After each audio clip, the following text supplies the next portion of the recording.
Hey everybody, Dennis here. Today we're going to be working on the 2000 Silverado. Got to do front brakes. Outside pad is about, maybe you can call it 2mm. Inside's about 3.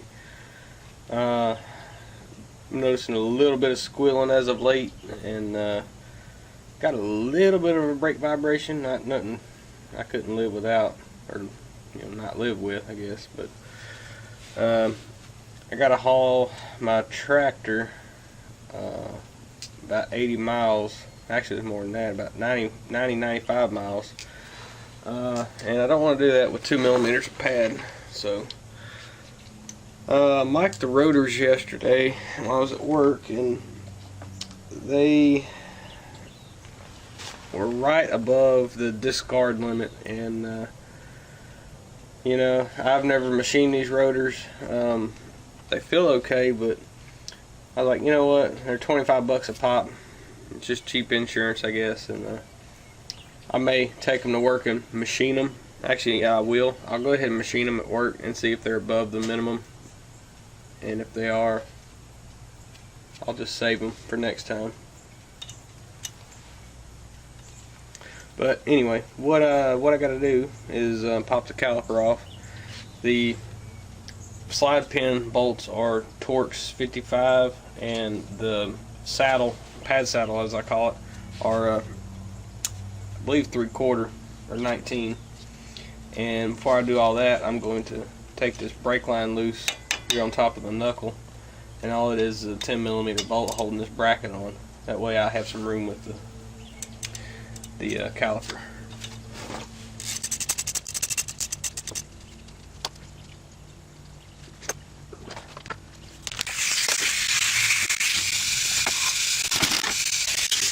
So I'm going to do that slide pin and try and put it in a spot where it won't get dirt and grime on it. So I just lay it on the wiper cowl there. And what I'm going to do with the other one, because I can't get my impact in up here, and I left my ratchet at work, my good one anyway. I'm going to try and see if I can do this, which is slide it up, slide it off. I was actually able to. So all I'm going to do now is flip the caliper over and get it out of the way. Don't let it hang from the brake line, the flex line. You can always use a bungee strap, zip ties, whatever, and hold it out of the way. I think I will be okay just doing this. And from here I can go ahead and pop my pads off. At least I should be able to.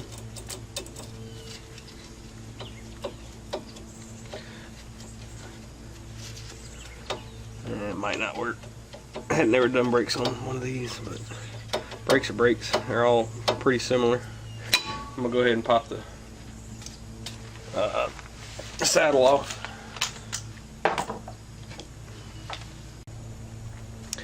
Alright, I was actually wrong on the size. It is actually a 18mm, not a 19. Oops. Hang on, let's try this again.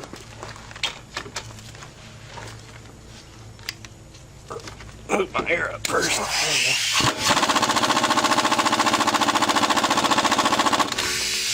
That joker's on there. Good and tight.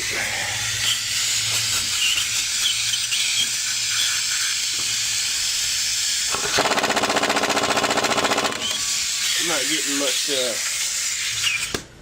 torque though with the angle socket.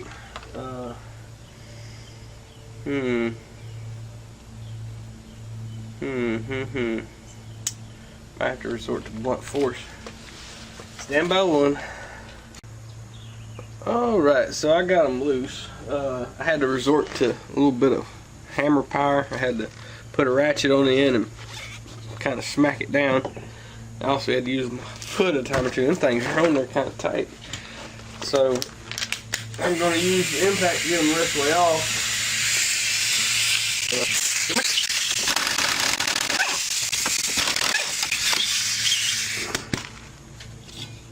Okay. Yeah. Forget GM was a little notorious for using Loctite on their caliper bolts. forgot about that. So let me get these pads out and I'll show y'all.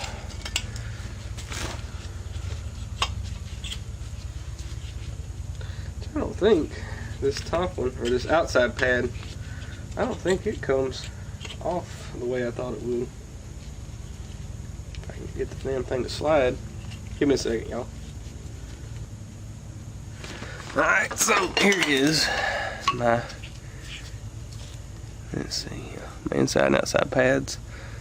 You can see this right here. It looks smaller in the camera, I think, but that's about between 1 and 2 millimeters, probably about 2 millimeter. And now the inside pad, which is this one right here, looks like it's got about 3.5 or so on it. So anyway, got that loose. I think I'm gonna have to use a little hammer power and get this daggum rotor off,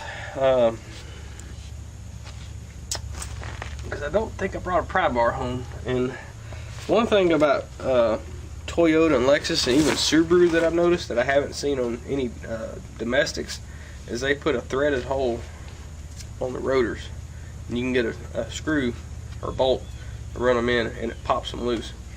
That is a time saver. Anyway, I guess I'll go ahead and try to smack this thing off, see if it comes loose easy or not.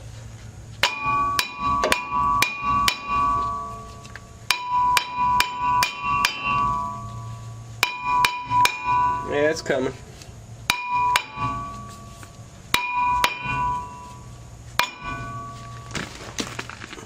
Oh, spider, where'd you come from? Okay. Alright, so put that to the side. And if they end up machining too small, they're always good for some scrap metal. So anyway, I'm gonna show y'all a special tool for this caliper, and I'll be right back to get it. Alright, so what I'm fixing to do right now is go ahead and spread the pistons back into the caliper, or press them back in, push them back in, however you want to say it. And I have this tool right here from Cornwell. It is a caliper pad spreader. It's a ratcheting type, so it is actually a time saver. You can use this, or you can use channel locks and stuff like that. But this works really good on dual piston calipers like mine. Let's see, it has 2 pistons on it. It also works great on solid. I'm trying to remember. You got floating calipers and non-floating calipers, and this is a floating caliper. Non-floating doesn't move side to side. It has pistons on both sides, and it's good for those too. But sometimes, like if I had worn my pads out even more, I wouldn't be able to squeeze this in there, and I'd have to use a pair of channel locks to kind of move them out of the way so I could get this in here.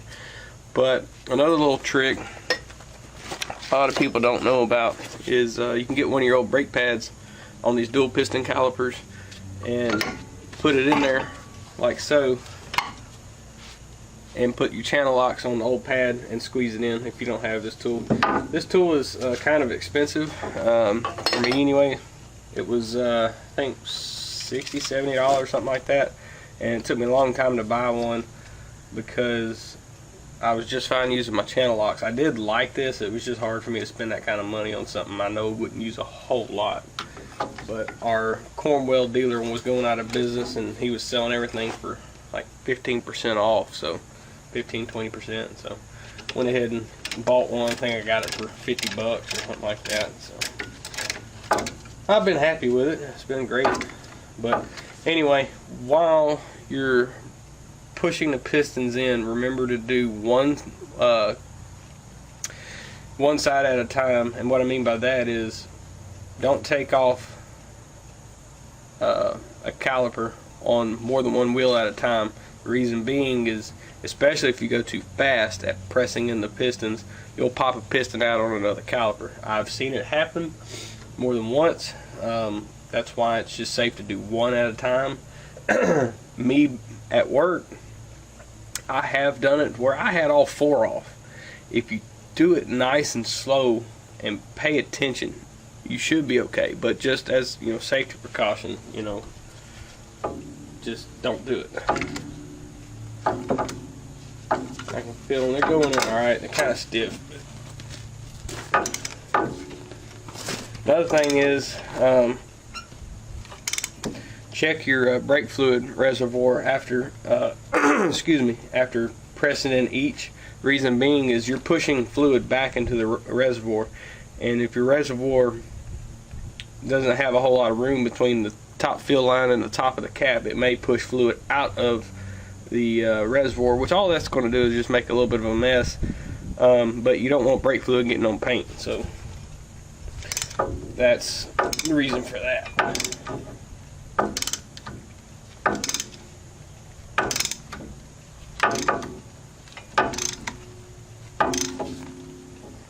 I guess this camera kind of fell down a little.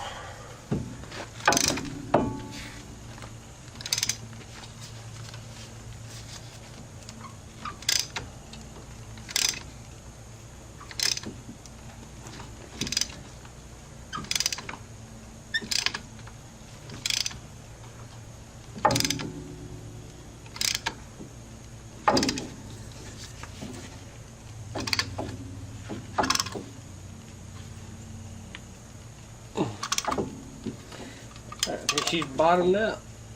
All you do is flip the switch, reverse it to the other end, and run it back into neutral.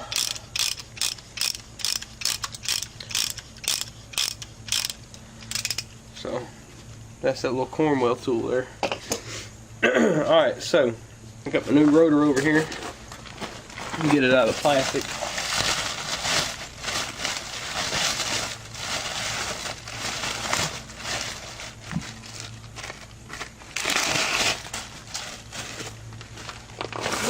And I got a can of brake cleaner somewhere. There it is. A lot of times when they machine these rotors brand new, or these rotors are brand new, they put a coat of oil on them to keep them from rusting. So you need to clean that oil off because it could contaminate your brake pads. So that's what I'm fixing to do now. Okay, and then just wipe it down with a rag and you should be good to go. Some people will, let me put the camera back down. Some people will clean the rust off here. It's actually not that bad, so I'm gonna leave it alone.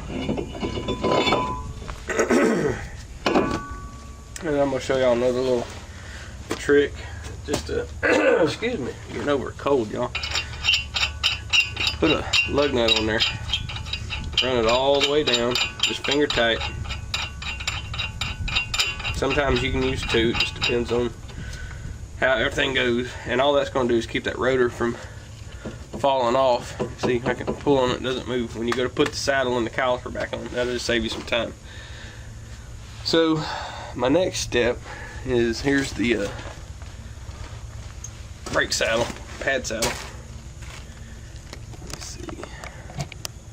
This kit came with new shims. And these are actually Delco pads, AC Delco pads that I got from ABC Auto Parts. And they didn't come with any grease, so yeah, I didn't see any grease on them. So I imagine they'll be alright without it. So get the new shims out of this bag.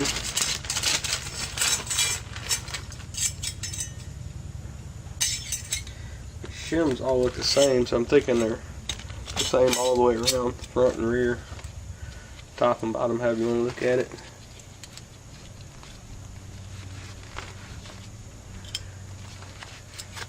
All you gotta do is, should be able to just pop them off.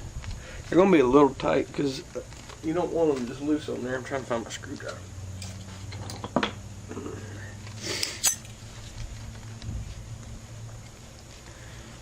Spot to get on there. To get it on the back.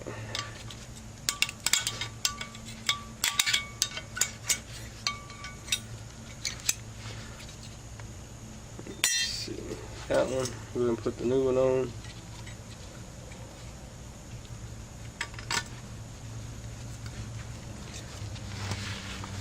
Nice and shiny.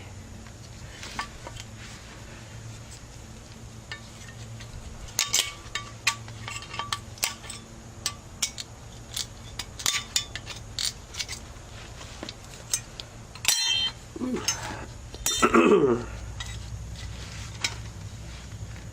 you do is you just pop it on. Actually, that one is different.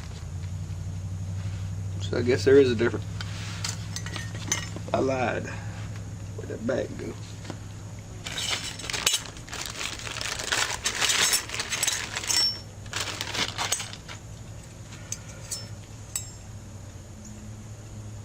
Okay.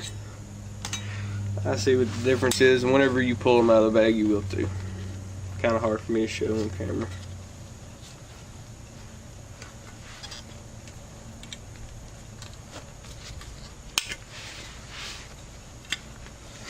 Alright, so new shims are on.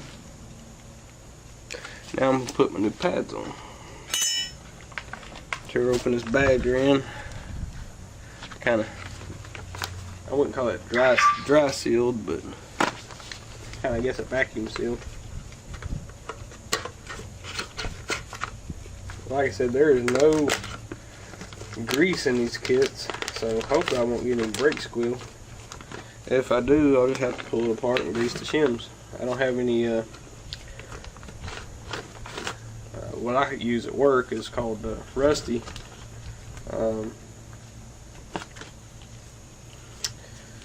Let's see. Alright, so I got my new pads in. And it's ready to put the pad saddle back on.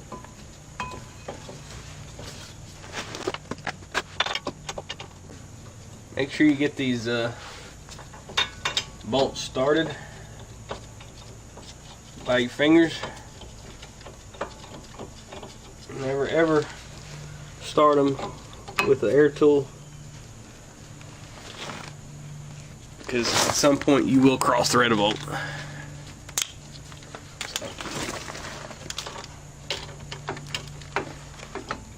Another little thing I'd recommend, hold on to your pads, because the vibration from this air tool will pop one of them out or both.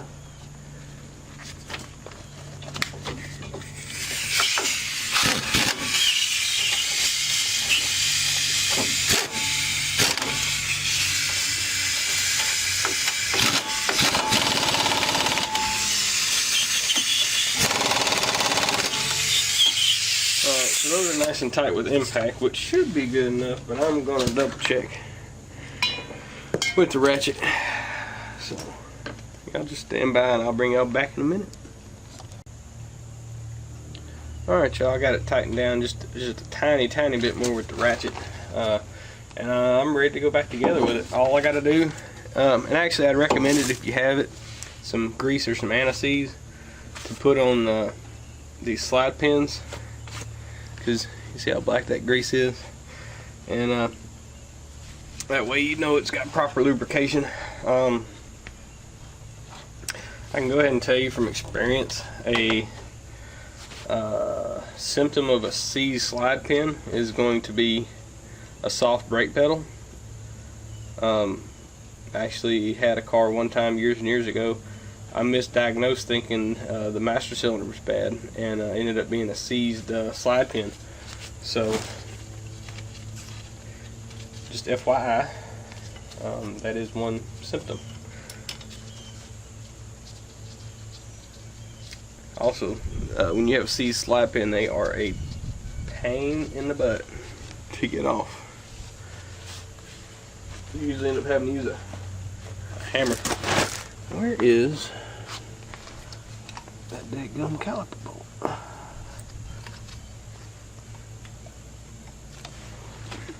Can't remember for the life of me where I put it at.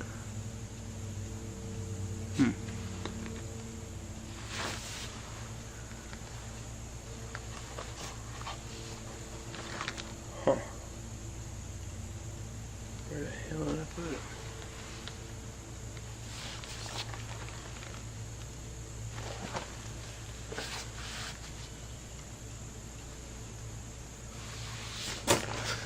Oh, like a goober. Remember I told you I put it on the wiper cow.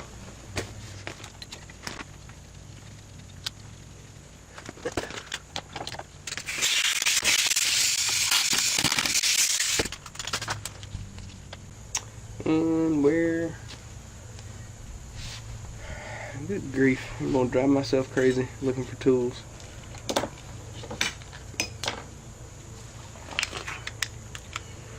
Just gonna make sure those torques are tight. Yep. Alright, so that's that. Now I'm gonna, y'all can't see it though. This brake line where I loosened it on top of the knuckle, that 10mm, and the ABS line or ABS wire, I'm gonna put those back on.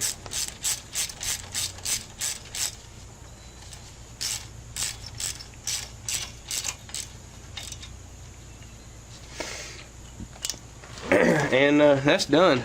The only other thing I can tell y'all is, you know, again, check your brake fluid level. Make sure you pump up your brake a good 5 or 6 times before you start the car. Then pump it up, you know, 3 or 4 more times once you get it started. And if you don't do that and you start the car and go to take off, you will not have any brakes the first 3 or 4 pumps you got. I've seen people do that too. I've actually been guilty of it myself, getting in a hurry doing a brake job at work and throw the car in reverse, and as soon as you start backing out of the lift, you go to hit the brake and it goes straight to the floor and you do not stop. So anyway, y'all, thanks for watching. Please comment, rate, and subscribe. I'm getting the words right again. And y'all have a great day.